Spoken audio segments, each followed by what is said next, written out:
I was fortunate enough to be at the beginning, and I really came in as more an observer at the beginning. I was a W.K. Kellogg Foundation intern in 1974. I was doing my doctoral dissertation on the effect of the 1969 Tax Reform Act and the impact it had on private charities' support of charitable activities. Private foundations supported charitable activities. And interestingly enough, there was a real concern, and I think it was being coordinated by several of the foundation leaders. They couldn't get a common response to some of the terribly burdensome tax issues that would have come out of this program, this Tax Reform Act. And so it was really Russ Mawbey and his insight and other leaders around the state that said we need to have some form. And that's what really started the process when Leonard White, who was with the Kellogg Foundation, and Dottie Johnson, who was with the Council on Foundations, a representative group, started to really develop the Michigan Council on Foundations. And I think that they were using as an example the Council on Foundations in New York. So that's where my introduction started.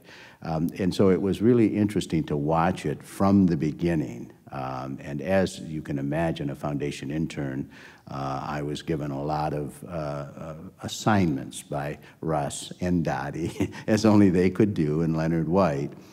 So I helped in some ways them as they coordinated that effort. And probably the only way that could have happened in the state was because of Russ and Dottie. Both of them were very powerful, representing their particular constituencies.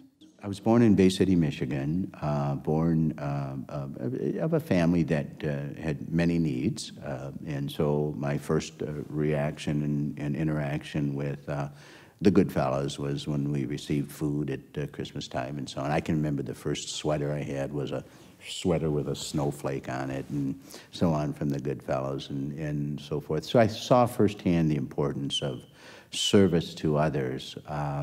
Then probably the most definitive part of my life was working with the Sisters of St. Joseph, an incredible order. When I was at Nazareth, we had 14 of the Sisters of St. Joseph on the faculty. 12 of them had PhDs in their discipline. This is a learned order. We had 16 in administration. All 16 had PhDs. I had an alumni director with a PhD from Fordham. I had an alumni director with, a counselor, I'm not a counselor, a records director with a PhD from Notre Dame. I mean, this is a very learned order. But one of the things, one of their core values was servant leadership. So I learned a lot about servant leadership watching. And for me, process was very difficult. I was really a hard charger, and I was a Pete Ellis without the size, without the strength. But I really was type A, and so process was very difficult. So they taught me process. They taught me just think it through first. Think it, how does it affect everyone? How does it affect others? Just don't go make that decision, even though you feel you can, you feel you know the field and so on. Think through it, take time, process it, wait a couple days, wait a couple weeks, don't do it tomorrow. And I think it was a wonderful lesson. And watching these women, when they would be ahead of a $2–3 billion operation, because they had health care and colleges and schools, the minute they left office, they went and they waited on other people, brought coffee and so on. And it was an incredible lesson to watch them. I'm not Catholic myself, but I was so fascinated with this thinking of servant leadership and how it manifested itself with these very learned, bright individuals, and watching them. And they could go from this great leadership where they were flying all over the place on private planes and so on, and then the next thing they're delivering coffee to a learning center and so on. And I'd never seen anything like it in my life. And so I thought, that's a style that's very important to me. And so then when I went to Sisters of St. Joseph Health System and then eventually Ascension, it was something that stayed with me throughout. We were building this incredible operation, very large. We were the first healthcare organization to float a bond of $2.8 billion. Took 5 houses in New York to do it. Solomon Smith Barney led it, but we had 5 other Bear Stearns and Lehman Brothers and others involved. It was so large, so big. And our revenues were about $22 billion a year and so on. So I kept worrying that, are we building this for bigness, or are we building this for what we say, and that's so that we can strengthen Catholic healthcare, number one, and number two, so that we can better serve those we elect to serve. And I worried about it constantly. And so I always decided that what I was going to do is be a true servant leader in that role. I could have been very powerful having everybody do everything for me because you had so many people. We had 100 and some thousand employees and so forth. And I thought, I'm not going that direction. And so what I did is I purposely didn't join the hospital boards and the offshore captives and so on. I put all of our CEOs in charge who reported to me because I didn't want to be caught into that trap. I wanted to stay free enough to be able to make the kind of decisions and to prove that we were doing this right and for all the right reasons, because I didn't sign on just to build an empire. So the one thing that I decided to do is, if you think about automotive industry and other industry, they never have to worry about servicing their car. If you think about a hotel leader, he never has to worry about making a reservation or going to a sold-out room.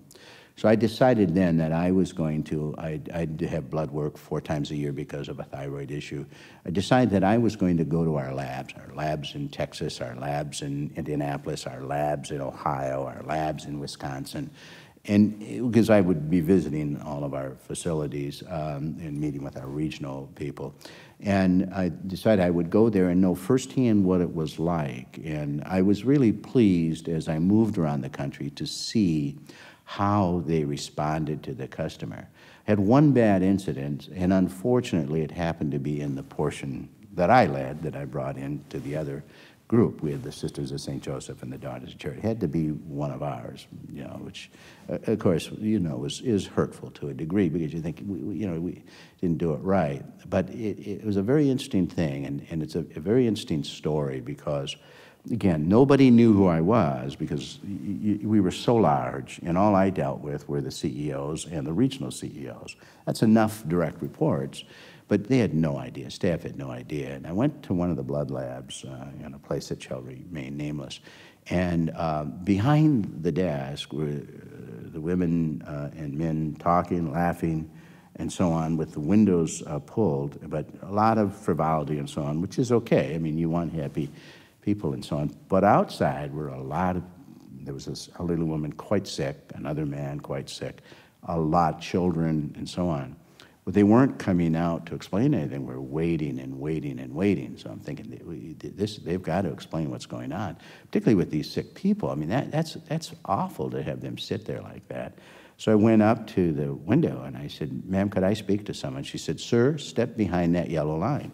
And I said, "Ma'am," I said, "could you have someone come and speak to me, please?" She said, "Sir, I'm going to tell you one more time, step behind that yellow line, or I will call security and have you removed and maybe even arrested." I said, "Why don't you call security, ma'am?" Well, in comes the person I happened to hire. He was with Secret Service. We hired him to run because this was a very large organization, and I thought he was going to faint. He immediately calls the head of the lab down. I said, "Ron, I want these people to come over here to the window. I want to talk to them." He said, "Well, just a minute. Let me get blank Al, the head of the labs." Al comes down, and he looks at me, and he said, "Why didn't you tell me you were coming? I would have got you." And I said, "Al, that's the worst thing you could say. I am so angry right now for the way these patients are being treated. That's the worst thing you could have said." He said, "Well, what do you want me to do? I'll fire them out." I said, "No, Al, if anyone's going to get fired, it's going to be you, not them. These people aren't at fault. There's something going on here. You haven't trained them. You haven't pointed out to them what their role is." So then what we found out later is the computers were down, so they couldn't do anything about it. But instead of coming out, telling the people, bringing them coffee, they're all behind, talking about their weekend and laughing and so on. So you can see how that appears here. So finally, the CEO of the hospital comes out. John, what do you want me to do? This is embarrassing for me. And I said, I want you to go through a customer relations program with all of these. And I said, Al, I want you to be part of that. And I want you to write a report to me in about 10 days telling me what you've learned out of this and how you're going to change it. And my thought was that if we don't do that more and understand what we're doing and what we're about, when you get to that level, you can't do that. But you see, Russ was never that way. Ted was never that way. Bill White wasn't that way. All of our leaders of our not-for-profits, all these people you've known through the years, Dottie wasn't that way. We always knew and so on. So that got through the system very quickly. That was an important situation because everybody knew then. Well, then pretty soon the CEOs started doing that. Instead of going right through and getting their appointments and going in, being so important that they couldn't wait, they started waiting in their waiting rooms and so on. And a lot of things they found out and became very customer focused. Then the other thing that I think is fairly important, you asked me early on, what impact has this had on me? One of the things that became very interesting to me is that we, and you will understand this because it's happening where you are and where everybody is, we went from being a middle to small size employer in all of our markets to where 70% of our markets, we were the largest employer, the largest. Now think about that. It is frightening when you think about it for a whole variety of reasons. But one of the things we had to change was this mindset of we were out asking people all the time to support us. We're a 501c3. We certainly can't go out and support others because we're a 501c3. You need to support us. Now this twisted. Here we were, the largest employer. We had a commitment to community. We had an incredible commitment. So we had to meet throughout the whole system and say, hey gang, life has changed. You have to find ways to support community. You have to find ways. You're the largest employer now. You impact what happens. So no more are you asking them, give us land, give us this building, and so on. When you go out and build a laundry, it's where are you going to build it to make the most impact, and how are you going to really be a servant to community? And this was a very interesting revolution throughout. And it didn't take long for all of our group to understand, my gosh, we have major responsibilities. We are now the largest employer. We are in Bay City. You are in Grand Rapids. Healthcare is the largest employer. Detroit, largest employer. More healthcare than there is auto industry and all the related industries. And so it was a whole different mindset. So this servant leadership mentality that I learned through all of my involvement in the state of Michigan impacted a very large health system. And we saw other examples of other systems that didn't quite move as quickly. They didn't have that service mentality, so they weren't supporting community, and it caused some real challenges and so on. So I think that really helped influence me, and I really credit the Russ Mobbies, the Dottie Johnsons, the Bill Baldwins, the Ted Taylors, the Bill Whites, and on and on and on. There's so many others that you could name. I really credit them with instilling that in me personally so that it had some impact on an organization.